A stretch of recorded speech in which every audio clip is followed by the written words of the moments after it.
stogelis aliuminis, stogo nuolydis apie 24 laipsnius ir šiam stogui jau apie 30 metų. Ir jau įrengiant šitą stogą buvo pridaryta broko. Štai stogo danga pritvirtinta vinimis, juk jos tos vinis be tarpinių, be nieko.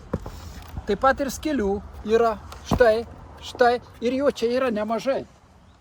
Taigi, jeigu jau tvirtinama su vinimis, tai bent jau reikėjo kalti į bangos viršų, nes čia nesikaupia vanduo, o pačioje kaupės, todėl aplink vinį per mikroplyšius ir sunkėsi vanduo, pūdo grebėstus. O aliuminis ypač termo išsiplėtimus turi didelius, apie 20 mm per 10 metrų, nu plus minus. Per dėl stogo lakštų perdengimo, prie tokio nuolydžio 24 laipsnių, čia apie 15 cm perdengimas būtų kaip ir pakankamas. Jeigu nebūtų prikalinėta vinių, prisukinėta varžtų, štai skylė ant skylės. Čia užsandarinti normaliai nelabai pavyks su hermetiku, jeigu tepti, tai nerimta ir neilgalaikiška.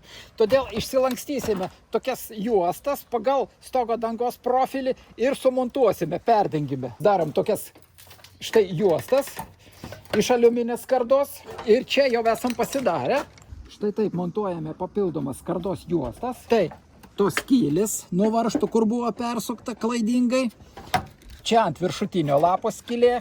Dabar tam, kad vandeniui reikėtų pakilti po danga tarp skardų iki tos skylės, reikia praeiti jam 15 cm. Ant 24 laipsnių nuolydžio tikrai nepakils. Kad pakilti nuo tos skylės iki krašto šito, štai čia taip pat 15 cm. Taigi ši vieta dabar maksimaliai sandari, o štai ten jau sumontuota